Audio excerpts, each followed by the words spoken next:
வணக்கம். தமிழ் ஃபுட் கார்னரில் இன்னைக்கு எண்ணெய் அதிகம் செலவில்லாத கோவக்காய் ஃப்ரை பண்ண போகிறோம். எல்லா வகை சாதத்துக்கும் சைட் டிஷ்ஷாக வச்சு சாப்பிட்றதுக்கு ரொம்ப நல்லாயிருக்கும். இது வரைக்கும் தமிழ் ஃபுட் கார்னர் சேனலை சப்ஸ்கிரைப் பண்ணாதவங்க சப்ஸ்கிரைப் பண்ணிவிட்டு பக்கத்தில் உள்ள பெல் பட்டனையும் கிளிக் பண்ணிக்கோங்க. இப்போ எப்படி பண்ணுறதுன்னு பார்க்கலாம். 1/4 கிலோ கோவக்காவை வாஷ் பண்ணி வச்சுருக்கேன். இப்போ இதை கட் பண்ணிக்கலாம். கோவக்காயில் உள்ள 2 நுனி பகுதியையும் கட் பண்ணிவிட்டு இதை 4ஆக கட் பண்ணிக்கணும்.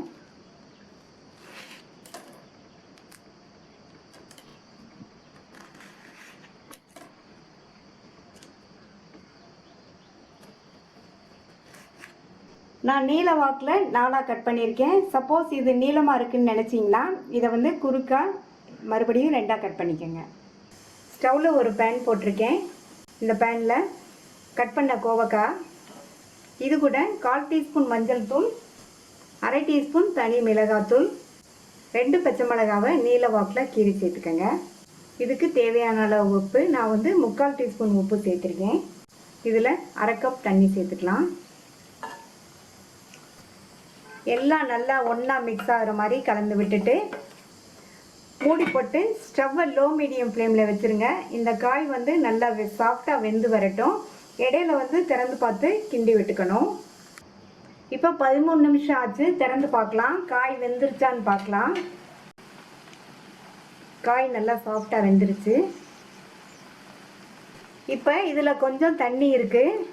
இது கூட 1/4 கப் தேங்காய் துருவல் சேர்த்துடலாம். சேர்த்துட்டு நல்லா கலந்து விட்டுருங்க. கலந்து விட்டுட்டு ஸ்டவ்வை சிம்மில் வச்சுருங்க. இப்போ தண்ணியே இல்லாமல் இந்த தேங்காய் துருவலோடு சேர்ந்து காய் நல்லா ட்ரை ஆகி வரட்டும். அது வரையும் இருக்கட்டும். இப்போ 2 நிமிஷம் ஆச்சு. நம்ம சேர்த்த தண்ணியெல்லாம் வற்றி கோவக்காய் நல்லா ட்ரை ஆயிடுச்சு. இப்போ இதுக்கு ஒரு தாளிப்பு கொடுத்துடலாம். தாளிப்பு போடுறதுக்கு 2 டீஸ்பூன் எண்ணெய் சூடாயிடுச்சு.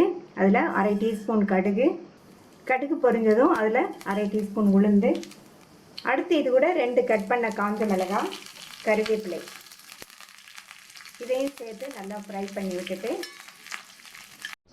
தாளிப்பை இந்த கோவக்காயை சேர்த்துட்டு நல்லா ஒரு தடவை கலந்து கொடுத்துடலாம். இந்த ஃப்ரைக்கு எண்ணெய் அதிகம் செலவு கிடையாது. டேஸ்ட் ரொம்ப ரொம்ப நல்லாயிருக்கும். தாளிப்பு சேர்த்து நல்லா கலந்து விட்டாச்சு. இந்த டிஷ்ஷுக்கு நம்ம வெங்காயம் பூண்டு எதுவுமே சேர்க்காமையே நல்லாயிருக்கும். வெங்காயம் பூண்டு சேர்க்க வேண்டாம்னு நினைக்கிறவங்க இந்த கோவக்காய் ஃப்ரையை ட்ரை பண்ணலாம். இந்த டேஸ்டான கோவக்காய் ஃப்ரையை ட்ரை பண்ணி பார்த்துட்டு உங்கள் கமெண்ட்ஸை சொல்லுங்கள். தேங்க்யூ.